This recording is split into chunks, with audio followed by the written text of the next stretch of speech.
बिस्मिल्लाहिर्रहमानिर्रहीम ला हौला वला कुव्वता इल्ला बिल्लाहिल अलीय्यिल अज़ीम अल्लाहुम्मा सल्लि अला मुहम्मद व अला आलि मुहम्मद।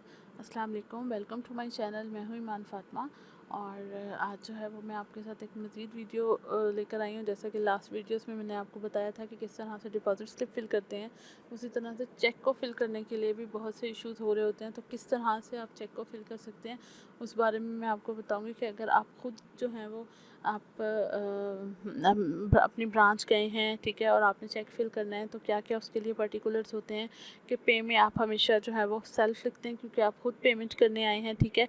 और इसकी जगह अगर कोई थर्ड पर्सन आया तो बेशक आप उसका नाम भी लिख दें। सेल्फ़ भी लिखेंगे तो इट्स ओके, ये कैश लिख दीजिए या उसका नाम लिख देंगे आप तो जो है वो थर्ड पर्सन के पास चला जाएगा, ठीक है।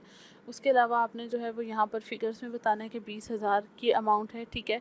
और रुपीज़ में भी आप इसी तरह बताएंगे कि 20,000 रुपीज़। लेकिन यहाँ पर ये सेंटेंस जो है वो कंप्लीट नहीं होता है, ठीक है। कोई भी इसको 20,000 रुपीज़ को चेंज कर सकता है, कोई आगे और मज़ीद वैल्यू भी लिखी जा सकती है।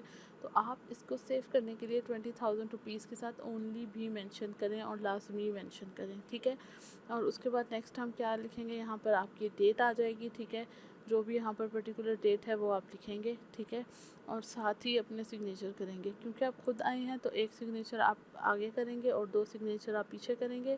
और ये पिछले सिग्नेचर इस चीज़ को शो करें कि आपने जो है अमाउंट ले ली है, काउंट भी कर लिया और रिसीविंग भी दे दी है, ठीक है। तो ख़ुद को सिक्योर करने के लिए बैक पे भी बैंक वाले जो हैं वो 2 सिग्नेचर्स कराते हैं, ठीक है।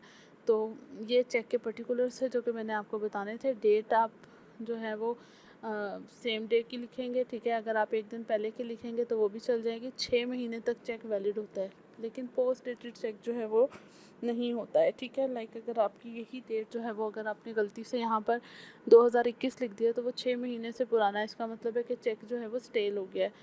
तो उसके लिए आपको क्या करना पड़ेगा, किसी भी किस्म की अगर आपसे गलती हो जाती है, ठीक है, यहाँ पर 1 की बजाय अब आपने 2 करना है तो आप क्या करेंगे, यहाँ पर ओवरराइट कर देंगे। और ओवरराइट के साथ आप अपने सिग्नेचर भी करेंगे कि मैं कंफर्म करता हूँ कि ये कटिंग मुझसे हुई थी और मैंने उसके ऊपर अपने सिग्नेचर भी कर दिए हैं। और उसके बाद जो बैंकर होगा वो भी उस कटिंग को कंफर्म करेगा, ठीक है।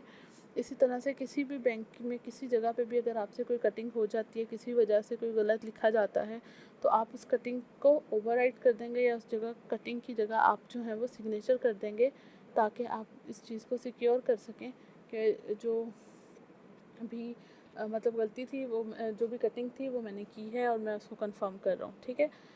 तो इस तरह से आप चेक को जो है वो फिल कर सकते हैं। आई होप कि ये छोटी सी वीडियो मैंने आप लोगों की गाइडेंस के लिए बुलाई है, आपको बहुत क्लियर हो गई होगी। मैं इंशाल्लाह आपसे मिलूँगी नेक्स्ट वीडियो में। तब तक के लिए अल्लाह हाफ़िज़।